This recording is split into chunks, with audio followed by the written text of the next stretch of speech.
My son stood in a crowded room, his hand wrapped around his fiance's waist, and when she asked who I was, he smiled and said, "Just a family acquaintance." Not his mother. Not the woman who raised him alone, scrubbing kitchen floors and selling my wedding ring to pay for his future. In that moment, I realized I had been erased. But what he didn't know is that the past he tried to bury was about to rise. I'm Evelyn Carter. I'm 62 years old, and most days I forget what silence feels like because my old heater never stops rattling and the pipes above my ceiling groan like tired bones. I live alone in a 2-bedroom apartment on the edge of Houston, the kind of place that was meant to be temporary 30 years ago, but somehow became the final chapter of my story. The floorboards creak every time I walk across them, the varnish long gone, worn down by footsteps that belonged to more hopeful years. The windows sweat when it rains, the frames swollen and cracked, letting in air that chills my bones in winter and sticks to my skin in the summer. When I turn on the heater, it makes a sound like a hammer hitting metal, an endless knock, knock, knock that reminds me I'm still here, still alive, still paying rent on a life that never stretched far beyond survival. My mornings are always the same. I wake before the sun, not because I have somewhere to be, but because old habits cling tighter than any blanket. I boil water in a dented kettle, spoon instant coffee into a chipped mug, and sit by the window where the light is weakest. Breakfast is modest, sometimes toast, sometimes just a banana, cheap, quiet fuel for a body that has grown used to living on less. By noon, I carry my cloth bag down the narrow stairwell and walk 2 blocks to the corner market. The cashiers know me. I always buy the same things. Bread, a carton of milk, sometimes a bunch of carrots if they're discounted. I hold the bills tightly, folded and counted the night before. It isn't shame that keeps me cautious, but instinct. The instinct of a woman who has spent a lifetime stretching every dollar until it nearly tore in half. When the day fades, I turn the radio on. It's an old model with a dial that drifts between stations, so I listen to whatever it catches. A gospel song, a baseball game, a preacher's voice bleeding through static. The sound fills the loneliness, wraps the silence in something I can bear. I sit in my worn armchair, the fabric thinned by years of use, and let the voices wash over me like a lullaby, but I'm not always alone. Sometimes there's a knock on my door, 3 short taps, followed by a pause. That's Mrs. Darlene. She's lived across the hall since before I moved in, a widow like me with hair as white as the lace curtains she hangs in her kitchen. She brings me tomatoes from her garden when they ripen, or cucumbers wrapped in damp paper towels. She jokes that I'm her second pantry, though I know it's her way of making sure I eat more than bread and coffee. In return, I watch her grandson when she has to run errands.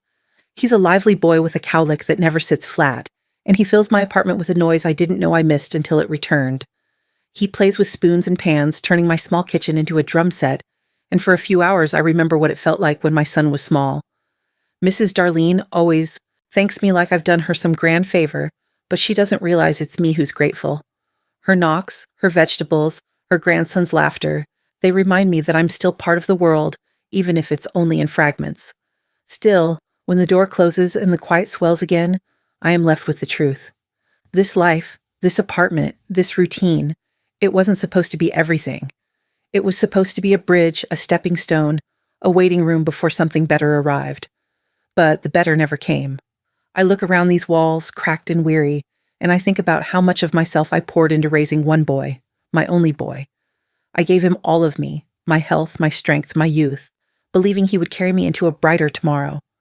I believed the loneliness, the double shifts, the meals skipped, the small humiliations, all of it, were seeds I was planting for a harvest of pride, of belonging, of love, returned tenfold. For years, that belief kept me standing. It was the reason I woke up, the reason I fought through every weary day. But sitting here now, in this apartment that smells of old wood and faded hope, I know the truth. I wish I didn't. I believed every sacrifice would be rewarded. But I was wrong. When I close my eyes, I can still see him, Michael, small enough to fit his whole hand inside mine, yet with a grip that always pulled me forward. Most mornings of his childhood began the same way. The 2 of us standing at the bus stop long before sunrise, the air still heavy with dew, our breath forming little clouds in the cold. I remember how he would lean against me, his head heavy on my arm, his backpack almost larger than his body. The other children waited with their parents in shiny cars, warm engines humming while their mothers sipped coffee from paper cups. Michael and I stood apart, shivering in the dim light of a street lamp, waiting for a bus that smelled of diesel and tired seats. He never complained. He just looked at me with those wide eyes, full of questions I could never answer. At home, meals were simple: mashed potatoes with canned beans, sometimes stretched across 2 days if my paycheck was late. I tried to make it fun, told him it was cowboy food, hearty and strong, the kind that would make him brave. He laughed and believed me. That laugh, it could turn the bleakest kitchen into something golden. The brightest day I remember was when he got his first pair of shoes from the church's donation box. They weren't new, creased leather, laces frayed, but to Michael they were treasure. He slipped them on, walked circles around our small living room, his grin so wide it seemed to split his face. He said, "Mama, look, they feel like flying." I watched him, and for a moment the world outside didn't matter. That night, as I tucked him in, he whispered something that still echoes inside me. "Mama, one day I'll buy you a big house. A real one. You won't ever have to ride the bus or eat beans again, I promise." I kissed his forehead and held that promise like scripture. I built my hope on it. But the world doesn't let you forget where you come from. There was a day at his elementary school. Open house night. Parents gathered in the hallway, chatting about summer trips and new tutoring programs. I wore my best blouse, faded at the elbows, and a pair of flats with soles thin as paper. As I walked in, I heard the whispers. A mother leaned to another, her perfume thick and sweet, and said loud enough for me to hear, "Isn't that the cafeteria lady? I didn't know she had a child here." They laughed softly, their nails clicking on their designer handbags. Michael stood beside me, still a boy, his cheeks flushed. He heard it too. I waited for him to take my hand, to stand taller with me. Instead, he looked away, pretending he hadn't heard. My chest tightened, but I smiled anyway. For him. Always for him. Years passed, and the boy who once promised me the world grew taller, sharper, more distant. His grades were excellent, and I saved every cent I could for his college fund. When the acceptance letter came from a university far from home, I cried until my pillow was wet. Not because he was leaving, but because I believed I had done it. I had kept my promise to give him a better life. The first months at school, he called often. He told me about his classes, the professors, the friends he was making. I clung to those calls, wrote the dates down in a little notebook like holy days. But then the calls grew shorter. Weeks slipped by between them. When I did hear his voice, there was always a hesitation when I asked if he'd eaten, or when I mentioned the cafeteria job I still worked. One night, I told him proudly that the principal said the kitchen was running smoother with me in charge. He paused, then cleared his throat, changing the subject so quickly it stung. That was the moment I realized. The job that had kept him fed, the uniform that smelled of grease and bleach. Those things embarrassed him now. I told myself it was just the distance, just the weight of school, just growing up. I kept excusing it because that's what mothers do. But in truth, something had shifted. The boy who once gripped my hand at the bus stop now spoke with a voice that lived in another world, a world where I no longer fit. And I didn't see it clearly then. All I knew was this: the calls grew fewer, the silences longer, and each time I reached out, it felt like I was touching only the echo of a son I used to know. The distance between us widened slowly, silently, like a crack in the foundation of a house, spreading inch by inch until one day the walls are no longer sound. The distance between us grew, and I didn't even notice, until it was too late. It was a Sunday afternoon when the phone rang. I was folding laundry, the same clothes I'd been mending and remending for years, when I saw Michael's name glowing on the screen. My heart lifted the way it always did, no matter how long it had been, no matter how short his calls had become. Seeing his name still felt like sunlight breaking through a cloudy day. "Mom," he said, his voice steady but carrying that rehearsed brightness I had learned to recognize. "I have news." I sat down, clutching the phone with both hands as if it might slip away. "Tell me," I urged, already smiling. "I'm getting married," he announced. For a moment my breath caught. Married. My boy, the one who used to run to me with scraped knees and promises of big houses, was starting his own family. My chest swelled with pride and something tender, almost fragile. "She's incredible," he continued. "Her name is Charlotte Miller. She's everything. Smart, beautiful, comes from a really great family. You'd like her." Miller. I had heard the name before. The Millers owned banks, real estate, oil, the kind of name you read in the business section of the paper, the kind of family whose houses I used to clean from time to time. My hands tightened around the phone. "I'm so happy for you, Michael," I said, and I meant it. The words came out with a catch in my throat, but they were real. "I can't wait to meet her." There was a pause, too long, and then his voice shifted, softer but strained, like a violin string pulled too tight. "Actually, Mom, I was hoping you could help me with something." I leaned forward, still smiling, waiting for a chance to finally be useful again in his grown-up world. Maybe he needed advice, maybe something simple, recipes, planning, little things a mother knows. "What do you need?" I asked. There was another pause. Then, quickly, as though he wanted to get it out before I could respond, "I need you to cover the wedding rings. Just temporarily. My accounts are tied up with some transfers, and look, I'll pay you back. It would mean a lot." The smile froze on my lips. "The rings?" I repeated as if saying it again might make it sound less impossible. "Yes. It's just symbolic, right? A tradition. You know how important symbols are." He spoke faster now, persuasive, the same tone he used as a child when he broke something and wanted me not to be angry.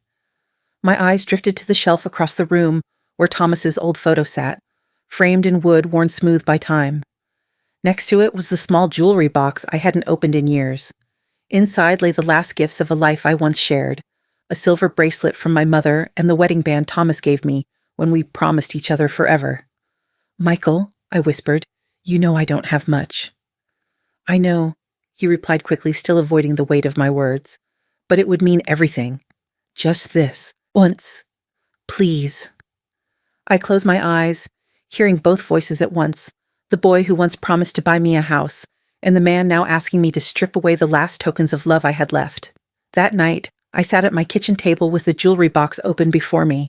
The bracelet glinted faintly under the dull bulb overhead, its silver scratched but still bright. I remembered my mother fastening it on my wrist the night of my high school graduation, whispering, "You'll need something of mine to carry with you." Beside it, Thomas's wedding band. I lifted it, feeling the warmth of memories pressed into cold metal, the way his hand trembled when he slid it onto my finger, the way it had dug into his skin from years of factory work. My throat burned as I held it, as if letting go of the ring meant letting go of him all over again. But I did it. For Michael. Always for Michael. The next day I went to the pawn shop on Main Street. The man behind the counter weighed the bracelet, then the ring. He didn't see the nights of struggle, the years of sacrifice, the promises bound inside those metals. He only saw their weight in dollars. I walked out with cash folded into my pocket and a hollow ache in my chest. By the end of the week, I had purchased a pair of wedding rings. Simple, elegant, timeless, the kind I imagined Charlotte's refined fingers would admire. I packed them carefully into a velvet box, tracing its edges as if I were cradling something more fragile than gold. When I handed the receipt to Michael, he smiled briefly, distracted, already moving on to the next detail of his life. I stood there, holding the silence between us, telling myself I had just given him a blessing, a piece of myself to carry into his future. But deep inside, a shadow spread. I thought I was contributing to his happiness. But in truth, I was digging my own grave. The invitation came a week before the dinner. It wasn't handwritten or even signed by Michael. It was an email, formal, polished, with the crest of the Miller family's country club at the top. I stared at the glowing screen for a long while, rereading the neat lines that told me when and where to show up. No mention of me by name, no mom, just Evelyn Carter is invited to attend the rehearsal dinner. I told myself it didn't matter. I told myself what mattered was that he had thought to include me at all. The night of the event, I stood before my small mirror, adjusting the only blouse I owned that passed for formal. I ironed it twice, smoothing the fabric until it looked less tired than it truly was. I paired it with a long black skirt I had worn to church for years, and a pair of shoes whose soles I had patched more than once. On the counter sat a small box of cookies, baked that morning. My hands shook as I wrapped them in foil, not because they were fancy, they weren't, but because they were mine. Something from me, something I hoped would say, I belong here too. When I arrived at the country club, I nearly turned back. The driveway was lined with polished cars that gleamed beneath the glow of lanterns strung along the path. A red carpet led to the entrance, where glass doors swung open to reveal chandeliers that sparkled like frozen stars. Inside, laughter floated on the air, smooth and confident, as waiters in white gloves carried trays of champagne flutes and hors d'oeuvres I couldn't pronounce. I handed my keys to the valet, who glanced at my dented car as though it might leave a stain on the pavement. His polite smile never reached his eyes. I clutched the cookie box tighter and walked inside. The lobby was all marble and mirrors, the kind of place where every surface reflected back the truth you tried to hide. My reflection looked out of place, a woman in borrowed elegance, trying not to notice how the satin gowns and tailored suits around her shone brighter than the chandeliers themselves. As I entered the main hall, the conversation dipped for just a breath. I felt the air shift, subtle but sharp, like a breeze that tells you a storm is coming. A waiter passed by, his tray balanced with crystal glasses. His eyes flicked over me quickly, down to my patched shoes, up to my carefully pressed blouse, and for a second his brows rose in surprise before he masked it with professional indifference. And then I saw him. Michael. He stood near the center of the room, tall in his navy suit, his hair perfectly combed, his arm wrapped casually around Charlotte's waist. He looked like he had stepped straight out of a magazine spread, laughter bubbling easily as he spoke to a cluster of well-dressed strangers. When his eyes met mine, something flickered across his face. Not joy, not pride. Something sharper, something that vanished as quickly as it came. He straightened, excused himself from the circle, and walked toward me. "Mom," he said, his voice low, his smile tight. "Glad you made it." I opened my mouth to say how handsome he looked, how proud I was. But before I could, Charlotte appeared at his side. She was beautiful, breathtaking even, in a silk gown that shimmered with every step. Her blonde hair fell in soft waves, her lips painted the color of wine. "Charlotte," Michael said, turning to her with practiced ease. "This is Evelyn. She's a family acquaintance." The words hit me harder than any blow I had ever known. Acquaintance? Not mother. Not the woman who raised him alone, who pawned her memories for his future. Just a passerby in the story of his life. My smile froze, the muscles in my face refusing to obey the scream rising in my chest. I extended my hand, my fingers trembling. "It's lovely to meet you," I said softly. Charlotte's polite smile never faltered. "Thank you for coming," she replied, her voice as smooth as silk. I stood there, the cookie box heavy in my arms, as though it carried the weight of every sacrifice I had ever made. For the rest of the evening, I lingered at the edges of the room. No one spoke to me. I sipped water from a thin glass, trying not to look like a ghost haunting the celebration. And then, it happened again. A man in a pinstripe suit, his watch gleaming under the chandelier light, approached with a smile too wide. "So, Evelyn," he asked casually, "what do you do?" Before I could answer, Michael's voice cut in, sharp and practiced. "She used to help out with our family for a while." The man nodded, uninterested, already turning back toward Charlotte. And just like that, I was erased. Again. I felt myself shrinking, folding into the corners of that glittering room, while Michael's laughter rose once more among the chandeliers. I stood still, clutching the box of cookies until the foil crumpled beneath my fingers, my heart breaking in silence. My son had erased me, right there, in front of everyone. When I got home from the country club, the silence pressed in on me like a weight. My apartment had never felt so small, so hollow. I placed the box of cookies, untouched, unopened, on the kitchen counter. They looked ridiculous there, wrapped in foil, a gesture of love that had no place to land. I walked into my bedroom and opened the top drawer of the dresser. Inside, the velvet box with the wedding rings sat waiting, perfectly still, like a heart that had stopped beating. I picked it up, the soft fabric brushing against my fingertips, and for a long moment I just stared. In my mind, I let myself imagine the wedding I thought would come. I pictured walking into a chapel decorated with flowers, sunlight streaming through stained glass windows. I saw Michael standing tall at the altar, his face breaking into a smile as he caught sight of me. I imagined his arm looped through mine as I walked him down the aisle, a small reversal of the years when I guided him through life. I imagined Charlotte turning to me with genuine warmth, pulling me into the family photo, her arm around my shoulders, her voice saying, "We're so glad you're here." I could almost hear the music swelling, see the photographer capturing a moment where I belonged, not as an acquaintance, not as an invisible shadow, but as a mother. His mother. But when I opened my eyes, the room was dim, the air heavy. There were no flowers, no music, no outstretched arms. Just me, holding a velvet box that no longer felt like a gift but a curse. The next day I waited for a call. I sat by the phone all morning telling myself it would ring, that Michael would apologize for the slip at the dinner, that he would reassure me with words I was desperate to hear. "Of course you're invited, Mom. You'll be sitting in the front row. You'll stand beside me for the photos. You'll be part of it all." But the phone stayed silent. When I finally worked up the courage to check the official guest list, forwarded to me by Mrs. Darlene's niece, who knew someone working at the club, I scanned it line by line. My name wasn't there. Evelyn Carter, absent, erased. The air left my lungs as though someone had pressed their hand against my chest. It wasn't an oversight. It wasn't a mistake. I wasn't invited. I sat on the edge of my bed, the velvet box still in my lap. My reflection stared back from the darkened mirror across the room, a woman clutching the symbols of a future she would never be part of. I opened the box and studied the rings. Gold, polished, flawless. Symbols of love, unity, beginnings. But they mocked me now.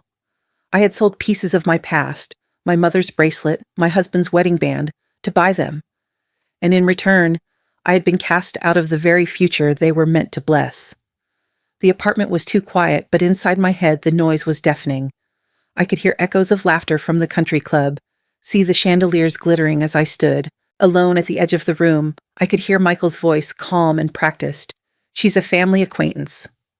My body ached with the weight of betrayal. I thought about the promise he once made as a little boy with secondhand shoes too big for his feet. Mama, one day I'll buy you a big house.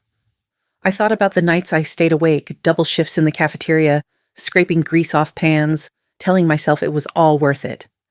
That someday I would stand tall, proud, in the life he built from my sacrifices. But now I knew there was no space for me in his new life, no seat at the table, no place in the photographs, just a velvet box in my drawer, a hollow apartment, and a truth too sharp to deny. I pressed the rings back into the box and closed it firmly, the soft click echoing like a verdict, and in that silence I understood something I'd been too afraid to say out loud. I knew. I was no longer his mother.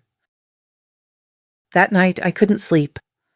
The city outside my window had gone still, but my mind refused to quiet. Every time I closed my eyes, I saw Michael's face at the country club, heard the way his voice clipped my name into something foreign, disposable, a family acquaintance. The words throbbed in my chest like an old wound reopening. I got up and paced the apartment, my bare feet cold against the creaking floor. The heater knocked its uneven rhythm, the only sound in the room, as if it too was keeping vigil. I drifted into my bedroom, searching for something to anchor me, something to keep me from collapsing into the emptiness of what I had lost.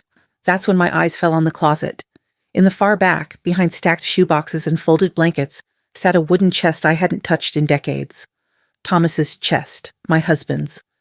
It had moved with me from apartment to apartment, through all the years of widowhood, but I had never opened it since the day he died. I don't know what made me pull it out that night. Grief, anger, or just the desperate need to feel close to someone who had truly seen me. The hinges groaned as I lifted the lid, releasing a breath of air that smelled faintly of cedar and thyme. Inside were papers, envelopes, old receipts yellowed with age. My hands shook as I sifted through them. Our marriage certificate, his discharge papers from the army, old tax returns, and then, tucked beneath a stack of brittle manila folders, I found an envelope addressed in his handwriting. My breath caught. I knew that script. Strong, deliberate strokes, the kind of handwriting a man uses when he wants his words to last. On the front, Evelyn. My heart pounded as I opened it. Inside was a letter, short but steady, the ink faded yet clear. Evie, if you're reading this, it means I'm not there anymore. But I couldn't leave without giving you something. I always said we had to think ahead, even when we didn't have much. So I put what little we had into the future. You won't see it now, but one day, you'll need it. And when that time comes, I hope it reminds you, I believed in you, even when you forgot to believe in yourself. Love, Thomas. Tears blurred the words as I pressed the page to my chest. His voice came back to me warm and low, echoing across the years. I'll always think about tomorrow, Evelyn. Even if I'm not here, I'll still be planning for you. Beneath the letter were folded documents, heavier than the rest. I opened them and froze. They weren't bills or old receipts. They were treasury bonds. Dozens of them, neatly arranged, dated as far back as the early 1980s. Each bore Thomas's name, signed in his steady hand, with purchase amounts I could hardly comprehend back then. $500, $1,000. My hands trembled as I counted. Not one or two, dozens. Layer upon layer of bonds, all carefully stored, all waiting quietly in this box, while I spent decades believing we had nothing. I pulled out my phone, my fingers clumsy as I searched how much bonds like these were worth now. The numbers glowed back at me, climbing higher with each calculation, until I had to set the phone down because my vision blurred. This wasn't just a little savings. This was a small fortune, enough to change everything. For a long time, I just sat there on the floor, surrounded by paper that had outlasted the man who bought it. My mind raced back through all the years of scraping by, the nights I skipped meals, the mornings I scrubbed trays and dishes in the cafeteria until my fingers cracked. All the while, in the back of a closet, wealth was waiting for me. But more than the money, it was the message. Thomas hadn't forgotten me. He hadn't left me empty. Even after death, he had been planning for me, protecting me, believing in me. I closed my eyes and heard his voice as clearly as if he were beside me. I always think ahead. Always. The room felt different then. Lighter. Not because the heater stopped knocking or the floor stopped creaking, but because I no longer felt powerless. Michael had erased me, yes. He had stripped me of the title of mother in front of strangers. But he didn't know what I now held in my hands. He didn't know that the woman he had reduced to a shadow was standing on a hidden mountain. I pressed the bonds back into the envelope and tucked Thomas's letter inside, holding them like a shield. For the first time in years, I didn't feel invisible. I wasn't just Evelyn, the cafeteria worker, the woman left off a wedding guest list. I was a widow holding the legacy of a man who believed in me. I was a mother with proof that she was never as small as her son made her feel. I had stepped out of the shadows. And now, I had something to fight the silence with. The morning after I found Thomas's letter, I made an appointment with the name he had written at the bottom of one of the documents. Mr. Hayes. He was a community lawyer, someone Thomas had trusted years ago, and though part of me feared the name would be nothing more than ink on a page now, I called anyway. To my surprise, his office still answered. He was still working, still advising families who had little more than faith to lean on. When I walked into his small office downtown, I half expected him to look at me the way most people did. Tired pity, a polite smile that said, "You don't belong here." But he didn't. He invited me in, offered me coffee, and sat across from me as if what I carried mattered. I laid the bonds out on his desk one by one, my fingers trembling. He leaned forward, his glasses sliding down his nose as he examined them. His brows rose higher with each slip of paper. "Mrs. Carter," he said finally, his voice low, steady, almost reverent. "Do you realize what you have here?" I shook my head, afraid to hope. He tapped the stack gently. "This isn't just enough to get by. This is security, stability. More than that, it's power. You're not just going to survive anymore. You're in a position to make choices. Real choices." For a moment, I couldn't breathe. I had lived so long bending under the weight of necessity, every decision squeezed by what I could or couldn't afford. To hear that I was free of that I could choose, felt almost impossible. His eyes softened. "You're not just enough to live, Evelyn. You're enough to own your life." The words landed like a match in the dark. I left his office with the papers neatly packed in a folder, but my steps felt lighter than they had in years. For the first time since Michael's betrayal, I wasn't just grieving. I was planning. At home, I sat at my kitchen table, the same table where I once taught Michael to read, where I had counted every dollar for his college fund, and opened my laptop. I started scrolling through old messages, screenshots I had saved without realizing why. Words Michael had sent to friends, offhand comments about me, each one slicing me open all over again. "My mom's great, but she's not really someone you bring around people like this. She works in a cafeteria, you know. I don't think Charlotte would understand. She's more like family help than anything else." Each line was a nail in the coffin he had built for me. Then I opened the photos from the rehearsal dinner. I stared at one in particular, me in the corner of the glittering room, clutching the cookie box like it was a lifeline, my smile small, my eyes lost. In the foreground, Michael and Charlotte laughed with their friends, radiant, untouchable. I looked like a ghost. For years, I had cleaned up other people's messes, erased evidence of their chaos so they could pretend it never existed. But this wasn't a mess I was going to clean. This was truth, and it deserved to be seen. I organized the files carefully, creating a folder titled Truth. I copied it onto a small flash drive, the kind I had once used at the school cafeteria to print out schedules. Only this time, it carried something heavier than timetables. It carried my dignity. Then I went to my dresser and pulled out the velvet box. The ring sat inside, gleaming, pure, untouched. Symbols of love that had been twisted into betrayal. I wrapped the rings, the flash drive, and a short note together in plain tissue paper. My handwriting shook, but the words came clear. Some men bury their past. Others pretend it never existed. But the truth always rises. Evelyn. I didn't sign it as Mom. That name had been taken from me long before. The next morning I walked to the post office. The air was sharp, the sun pale against the winter sky. I held the small padded envelope close to my chest as though it were fragile glass. At the counter, I paid for overnight delivery, wrote Charlotte Miller's name cleanly on the label, and slid the package into the bin. The sound it made when it dropped, the soft thud, the finality of it, was louder than any applause, sharper than any scream. For the first time in my life, I wasn't patching, repairing, or hiding. I wasn't cleaning up someone else's mistakes. I was letting the truth walk into the light all on its own. And as I stepped back onto the street, the cold air cutting across my face, I realized something. This wasn't the act of a tired woman clinging to scraps of respect. This was the act of a woman who had been pushed into silence for too long and finally found her voice. This was the first time in my life I chose not to disappear. This time I wasn't cleaning up anymore. This time I was letting the truth shine. The package must have arrived mid-morning. I pictured it sitting among stacks of glossy boxes tied with ribbons, addressed from boutiques and jewelers, the kind of gifts that flowed easily into Charlotte Miller's world. Mine was small, padded, plain, no return address, no bow, no flourish. Just her name written carefully, deliberately, as though the letters themselves carried weight. I didn't see her open it, of course, but later she told me what it was like. She had been sipping a matcha latte, scrolling through emails, still in her silk robe when she tore the paper away. At first, she thought it was a belated gift, perhaps another trinket for the wedding that was now only days away. But when she lifted the lid and saw what was inside, her hand froze. The wedding rings.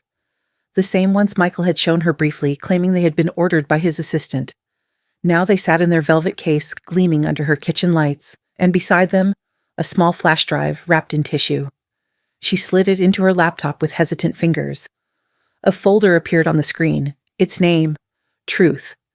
Inside were screenshots, dozens of them. Michael's words, carelessly typed over the years, now glowing back at her in black and white. My mom's great, but not really someone you show off. She worked in a cafeteria. You think Charlotte's parents would be okay with that? She's more like family help than an actual mother. Charlotte told me later her hands went cold as she scrolled. Each line pulled her further from the world she thought she knew, the man she thought she loved. The walls of her perfect apartment seemed to tilt, the air growing heavier until she could barely breathe. Then came the photos. Me. Standing at the rehearsal dinner, clutching the cookie box in my hands, my smile stiff, my eyes hollow. In the background, Michael and Charlotte, radiant and laughing. In the foreground, me, a shadow no one claimed. Charlotte slammed the laptop shut. For a long time, she just sat at her kitchen island, staring at nothing, the ring still gleaming in front of her. Bafflement turned into rage, rage into grief, and grief into something quieter, something harder, resolve. That evening, as the city buzzed with Friday night lights, Charlotte left her apartment. She didn't call Michael. She didn't even take her phone. She walked. 3 blocks, 6. Past glass towers and neon signs, until the streets grew narrower, the sidewalks cracked. She stopped in front of a modest brick building where the lights inside glowed warm but dim. My building. She stood there for several minutes, staring at the door as if it were a threshold into a life she had never imagined. Finally, she climbed the stairs, hesitated at the faded paint of my door, and knocked. Once. Twice. I opened it, still in my house clothes, my hair pulled back, the scent of soup lingering in the air. For a moment, we just looked at each other. "You're not a family acquaintance," she said quietly. Her voice trembled not with anger, but with the shock of truth settling into place. "No," I replied. "I'm his mother." Her eyes filled with tears. She stepped inside when I gestured, her silk shoes clicking against my worn linoleum floor. I poured her tea, black, plain, no honey, and she drank it without complaint, as though it were medicine. She asked me questions and I answered them, slowly at first, then more easily, because she listened, really listened. I told her about raising Michael alone, about mornings at the bus stop, nights with mashed potatoes and beans the day he promised to buy me a house. I told her how I worked in the cafeteria for decades, how I saved every dollar for his education, and then I told her about the rings, How I sold the last gifts my mother and my husband had ever given me so Michael could stand tall at the altar with her. Charlotte's hand covered her mouth as tears slipped down her cheeks. She reached across the table and took my hand in hers. "Mrs. Carter," she whispered, her voice breaking, "you're the one who deserves honor. You're the one who should be called mother." My throat tightened. No one had said that to me in years, not with that kind of reverence. Her grip on my hand tightened, her eyes fierce through the tears. "I won't forget this. I won't let him erase you." In that moment, it wasn't about wealth or class or names carved into oil contracts. It was about two women sitting at a table, sharing tea and truth, one finally seeing the other for who she was. For the first time in so long, I felt visible, real. Finally, someone saw me. Finally, someone called me what I had always been, a mother. And as Charlotte left that night, her shoulders straighter than when she arrived, I sat alone in my dim apartment, her words echoing like a hymn. At last, someone had looked at me and said what my own son had refused to say. At last, someone had seen me as a mother. I wasn't there to see it, but I could imagine it with a clarity that felt almost cruel. Michael, alone, in his immaculate apartment high above the city. The skyline glittering beyond the glass walls, all steel and money and false promises. The kind of place I had scrubbed on my knees for other people, the kind of place he once told me he would buy for me. Now it was his kingdom and his prison. He came home that evening expecting the familiar. Charlotte waiting in silk, laughter spilling from the kitchen, the aroma of expensive candles perfuming the air, but the apartment was quiet. Too quiet. On the counter sat a small velvet box, the rings, and beside it, the flash drive. He frowned, loosening his tie, his heartbeat quickening. He reached for the drive with trembling hands, as though some part of him already knew what it contained. He slid it into his laptop, the click of the port echoing through the silence like a gavel. The folder appeared instantly, truth. He opened it. And there it was, his own words staring back at him one after another. "My mom's great, but not someone you bring to places like this. She works in a cafeteria, it's embarrassing. She's more like family help than my actual mother." Each line was a mirror, showing him a man stripped bare, his shame etched into text he thought had vanished into the void of time. I could see him scrolling faster, his face pale, the sweat gathering at his temples. Each screenshot sliced him open deeper. Then came the photos, the country club, Charlotte radiant, Michael laughing, and me. Always me, small and awkward in the background, clinging to a cookie box as if it were my shield. Michael slammed the laptop shut, the sound reverberating in the hollow luxury around him. He muttered curses, words too jagged to hold shape. Panic set in. He grabbed his phone, dialing Charlotte. No answer. He called again, and again. Each ring stretched like a noose tightening around his throat. Finally, he stormed down the hallway to their bedroom. The bed was neatly made, the way Charlotte always left it. But something was wrong. The closet doors were open. Inside, the shelves were bare in places where they should have been full. A row of empty hangers clinked softly against one another. He turned to the dresser. Drawers gaped open. Her jewelry box was gone. The vanity cleared of perfumes and brushes. On the floor, one thing remained, a suitcase-shaped imprint in the carpet. She was gone. Michael stood in the center of the room, his chest heaving, the silence crushing him harder than any blow. His apartment, the sleek, expensive cage he had built to prove he belonged, was still full of marble countertops and designer furniture, but Charlotte's absence hollowed it into something barren. He stumbled back into the living room, the velvet box still waiting on the counter. He opened it, staring at the rings glinting in the dim light. They had cost me everything I had left. And now they mocked him, shining with the memory of a woman he had tried to erase. I wasn't there, but I didn't need to be. I knew what it looked like when the mask slipped. When a man realized the cost of his own cruelty, Michael had built his life on appearances, on pushing me into the shadows so no one could see the truth of where he came from. He had Charlotte, wealth, prestige, and the illusion of control. And now he had nothing. No wife, no respect, no refuge, just an apartment full of echoes and a truth he could no longer hide from. I imagined him standing there, clutching the box with shaking hands, his reflection warped in the gold of the rings, the same reflection I once saw, distorted and hollow, when I held them before deciding they no longer belonged to him. And I felt no pity, only clarity. My son had it all, everything he thought he wanted, everything I sacrificed to give him. And he lost it all, because he denied the very person who made him, because he denied me. He had everything, and lost it all, just because he erased his own mother. It was late evening when the knock came, 3 sharp raps against my door, not tentative, not polite, demanding. I knew that rhythm. I had heard it all my life, not in knocks, but in his voice, his footsteps, the urgency with which he always took up space. Michael. For a moment I just stood there, my hand hovering over the knob. The air inside my apartment was still, the smell of chamomile tea lingering from the cup I'd left cooling on the table. My heart should have been pounding. For years, just the thought of disappointing him would twist my insides with guilt. But tonight, when I opened the door and saw his face, all I felt was calm. He looked different. The perfect polish of his world had begun to crack. His tie was loosened, his suit rumpled, his eyes bloodshot. He pushed his way inside without waiting, pacing the small room that once held his homework assignments, his childhood laughter. Now he filled it with accusation. "How could you?" he demanded, his voice low and sharp, like glass ready to shatter. "How could you do this to me? You ruined everything." I closed the door behind him slowly, deliberately. I ruined nothing. His head snapped toward me, disbelief flickering across his face. Don't you dare stand there and act innocent.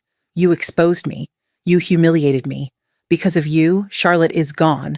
My life is—" He broke off, his breath ragged. I stepped closer, my voice steady, cutting through his fury like a blade.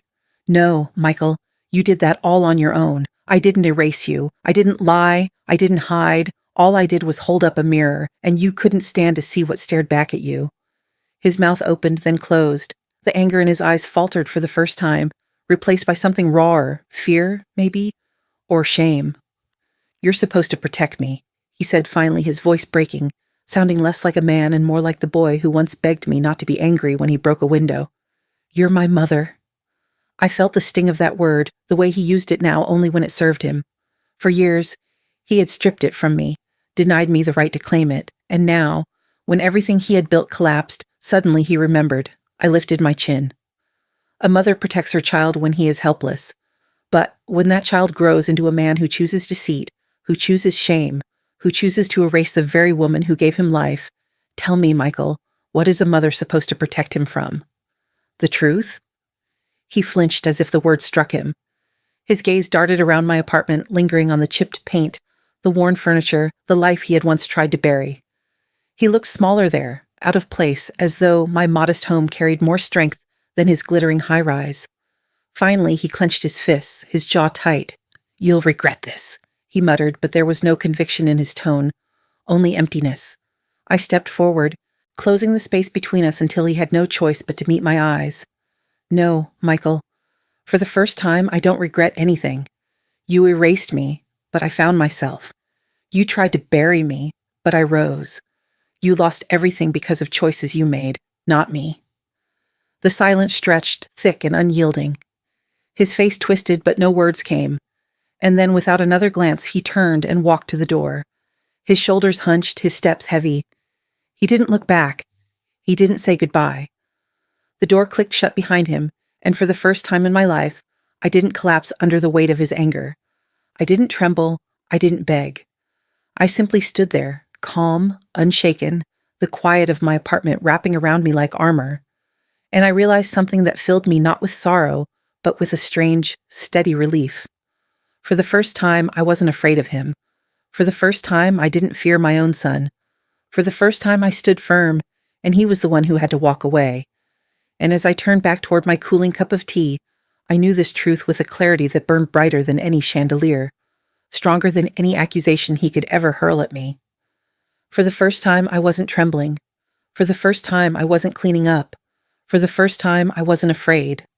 For the first time, I didn't fear him at all. Charlotte was the one who opened the door I never thought existed. One afternoon, she called me to meet her in a small cafe, sunlight spilling through the wide windows. Her voice was softer than I had ever heard it, but steady, resolved. "There's a program," she said, "a nonprofit that supports older women, especially those who have spent their lives caring for others. They're looking for someone to speak at their upcoming conference." I nearly laughed, the sound catching in my throat. Charlotte, I'm not a speaker. I'm a cafeteria worker. What would I possibly say? She leaned across the table, her eyes bright. You tell your story, the truth of it. Evelyn, these women, they need to hear you. They need to know they're not invisible. Her conviction left me no room to argue. Against the quiet protests of my own doubt, I agreed. The day of the conference arrived like a storm in my chest. I stood backstage, staring at the heavy curtains that separated me from the audience. I could hear the low hum of voices, chairs scraping, programs rustling. My palms were damp. My throat felt dry as dust. Just breathe, Charlotte whispered, touching my arm before slipping back into the wings. And then my name was called. I stepped out into the light. The stage was wide, the air thick with expectation. Dozens of faces stared up at me, rows of women of all ages, some gray-haired, some younger, their eyes reflecting years of stories untold. The spotlight was hot on my skin, so bright it blurred the edges of the room. For a second I thought I might faint. I gripped the microphone with both hands, my voice catching on the first word. My name is Evelyn Carter, I began, my voice trembling.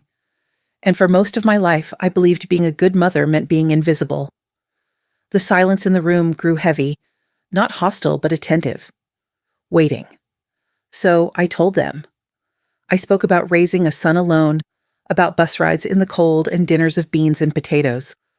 I told them about standing at a country club, holding a box of cookies while my son introduced me as a family acquaintance. I told them how I sold my last treasures to buy his wedding rings, only to find myself erased from the story. At first my voice shook, breaking like thin glass. But then I saw their faces, women leaning forward, nodding, eyes glistening, and something inside me shifted. My voice grew stronger, steadier, like a current gathering force. I spent 60 years waiting to be recognized, I said, my tone firm now. Waiting for someone to call me worthy, waiting for someone to call me mom with pride. But I realized something.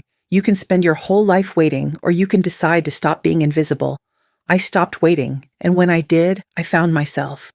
When I finished, the room was silent for one long, breathless moment. Then came the applause. Not polite, not perfunctory. Thunderous, rising like a wave that crashed over me and filled the empty corners of my heart. I blinked against the lights, tears threatening to spill. For once, I wasn't ashamed of them. Afterward, as the crowd began to file out, a young woman approached me. She couldn't have been older than 25. Her hands trembled as she reached for mine, and when she spoke, her voice cracked. Your story, she whispered. It's my story, too. My mother, she gave everything, and I treated her like she was nothing. Hearing you, it broke me. Then she did something that caught me off guard. She wrapped her arms around me and wept. Real, shaking sobs, as if my words had unlocked something she had buried. I held her, my hand resting on her back, my own tears slipping free. When she finally pulled away, she whispered, Thank you. You gave me a chance to make it right. I nodded, my throat too tight for words. As she walked away, I lifted my chin and looked out at the emptying hall, the stage still glowing behind me. For so long, I had waited for someone, anyone, to look at me and call me mother, to see me for what I had given. But standing there with the warmth of applause still ringing in my ears, I realized something even more powerful. I didn't need their permission anymore. I didn't need Michael's pride or Charlotte's sympathy or the world's acknowledgement to tell me who I was. I was Evelyn Carter, and I was more than a title, more than a sacrifice, more than an invisible woman. I don't wait for someone to call me mother anymore, I whispered to myself. I am myself, and that is enough.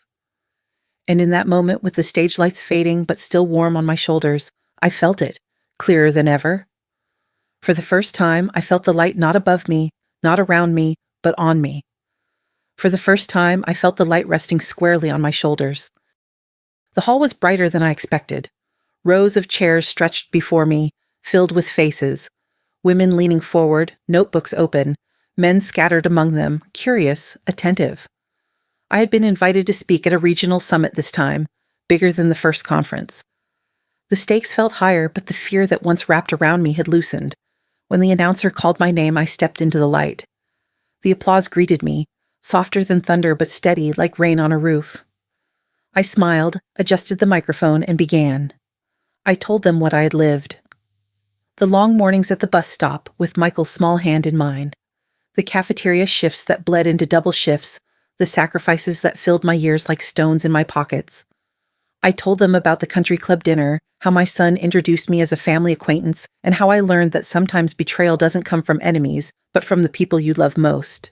My voice didn't shake this time. It was clear, grounded, shaped by years of silence finally undone. As I spoke, I scanned the faces before me, and then, at the very back of the room, half hidden in shadow, I saw him. Michael. He wasn't in a tailored suit this time. His shirt was wrinkled, his posture less certain. His eyes, though, were the same. The eyes of the boy I had raised. The boy who once promised to buy me a house. The boy who had turned into a man ashamed of where he came from. For a moment, my chest tightened. Instinct told me to falter, to let my words catch in my throat, to acknowledge him. But I didn't. I kept speaking. Our eyes met briefly. He didn't move. He didn't wave. He didn't try to come forward. He just stood there, still. His gaze locked on me as though seeing me for the first time. And for the first time, I didn't run toward him. I didn't chase his attention, his approval, his pride. I let the distance stand between us because it no longer hurt. It was simply what it was. I turned back to the audience, to the women whose eyes brimmed with tears, to the men nodding with respect.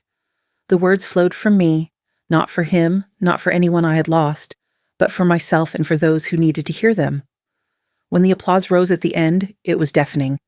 People stood, clapping, cheering, some even wiping their faces. I bowed my head, humbled, grateful, and when I looked back toward the rear of the room, Michael was still there, still watching, still silent, and then, just as quietly as he had come, he slipped away.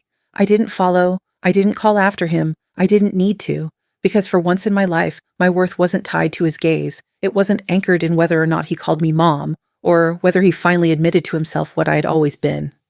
I straightened my shoulders and walked off the stage, my smile calm, my heart steady. The light was on me, not because he gave it to me, but because I had finally claimed it. And as I stepped into the wings, I whispered the truth to myself, a truth I had waited a lifetime to believe. I don't need his recognition to exist. I don't need his pride to breathe. I don't need his love to be whole. I am enough. I am Evelyn Carter. And I no longer need his approval to survive. For the first time, I didn't need his recognition to matter. The night after the summit, I couldn't sleep. The applause still echoed in my ears, the memory of women rising to their feet, clapping until my chest ached with a kind of belonging I had never known. But beneath that warmth, a shadow lingered. Michael's face at the back of the hall, silent, unspoken. I sat at my kitchen table, the lamp casting a small pool of light across the wood. In front of me lay a blank sheet of paper and a pen.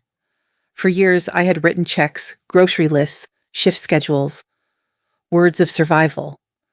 But this time, the words would be different. These words were not about what to buy or what to do. These words were about release. I began slowly, the ink trembling at first, then flowing steadier as if my hand finally remembered how to write truth. Michael, you buried me under shame, but I bloomed from it. Every time you denied me, I found new ground to grow. Every time you erased me, I learned to rewrite myself. I paused, my throat tightening. I forgive you. Not because you asked, not because you earned it. I forgive you because I need freedom more than I need anger. Carrying your betrayal was a weight that kept me bent low. Forgiveness is not a gift to you. It is a gift to myself. Tears blurred the ink, but I pressed on. I love you. I always will. But now, I love myself too. And that means I will not shrink anymore. Not for you, not for anyone. I don't wait at the edges of your life. I don't beg to be named. I know who I am. And I hope someday you will know who you are too. I signed it simply, Evelyn. Not Mom. That word was his to give or take. My name was mine, and mine alone. When the letter was finished, I folded it carefully, sliding it into an envelope. On the front, I wrote his name with a hand steadier than I expected. Michael Carter, just the name, nothing more. The next morning, I walked to the post office. The clerk didn't ask what was inside, just weighed the envelope, stamped it, and slid it into the bin. I watched it disappear, the soft rustle as it joined countless other letters, bound for countless other stories. I didn't wait for a receipt. I didn't wait for assurance. I turned and left, the door closing behind me with a soft click. For years, I had waited for Michael's words, for him to say he was proud, that I mattered, that he saw me. But as I walked home under the pale winter sun, I realized I no longer needed them. The letter was not for him to answer. It was for me to release. And when days passed, then weeks, with no reply, I wasn't surprised.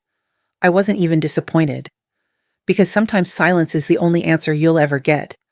And sometimes silence is enough. For silence meant I no longer lived in expectation. For silence meant the weight had lifted. For silence meant I was free. And in that quiet freedom, I understood something final, something fierce. I had written my last letter to the boy I raised.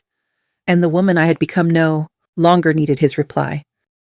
The new apartment was nothing grand, but to me it felt like a palace. The walls were freshly painted, the windows wide, and when I opened them in the morning, sunlight spilled across the floor in golden sheets. It was brighter, lighter, a space that felt alive. Not a place I had settled for, but a place I had chosen. The first thing I did was buy a few clay pots for the balcony. At the corner market, I picked up sunflower seeds. The cashier smiled when he rang them up. "Big flowers," he said. I smiled back. "That's the point." I planted them carefully, pressing the small seeds into the soil, covering them gently with my fingertips. Day after day, I watered them, speaking to them the way I once spoke to Michael when he was small. "Grow strong," I whispered him, "reach for the sun." And slowly they did. Green shoots broke through the soil, curling upward, fragile but determined. Then came leaves, broad and eager, stretching toward the light. Weeks later, the first bud appeared, tight and closed, holding the promise of something radiant. One morning, I stepped onto the balcony with my coffee and saw it at last, the first bloom. Bright yellow petals unfurling toward the sky, bold and unapologetic. I touched the rim of the pot, tears prickling my eyes. It wasn't just a flower, it was proof. Proof that life still grew, even after winters that felt endless. Proof that I, too, had bloomed in the most unlikely soil. I spent my mornings tending to them, brushing dirt from my fingers, watching the way the sun warmed their faces. I felt the light on my skin as well, not borrowed, not reflected, but mine. Inside, the apartment was modest, secondhand furniture, shelves lined with books I had collected over the years, a kitchen that smelled of rosemary and lemon when I cooked. But everything had its place. Everything carried my choice. For the first time, my life wasn't a background for someone else's story. It was my own canvas. As I sat one evening at my small dining table, the sunflowers nodding in the breeze outside, I thought about all the years I had spent as a shadow. I had been the woman who made meals stretch, who patched clothes, who worked quietly in the background so others could shine in the foreground. I had been the foundation, the scaffolding, the silent support, and yet what I realized now was this. I had spent my entire life building stages for others, but now I was the picture. I spent a lifetime being the backdrop, I whispered to myself, running my hand along the wooden table. But now I am the painting. The thought didn't sting. It settled in me like peace. I knew Michael might come back one day. Maybe with regret in his voice, maybe with apologies too late to matter. I didn't know if I would open the door or simply let him stand on the other side. But I knew this. Whoever returned, if he returned at all, would not find the same woman he once erased. He would find Evelyn, Carter, not just a mother, not just a widow, not just a worker in a cafeteria, but a woman who had risen from silence, who had planted herself in the light, who had learned that dignity doesn't come from being named by others, but from naming yourself. I sat back, watching the sky fade from gold to deep violet, the city lights flickering on in the distance. The sunflowers turned their faces toward the last rays of day, unashamed, unafraid. I smiled. Michael could return, or he could vanish forever. Either way, my story no longer hinged on him, because I was no longer waiting in corners, because I was no longer invisible, because I was free. For the first time, I was not just surviving, I was living. And as the light poured across my shoulders, warm and certain, I knew this truth as deeply as I knew my own name. I was Evelyn Carter. Independent, unbroken, unafraid. At last, I was free.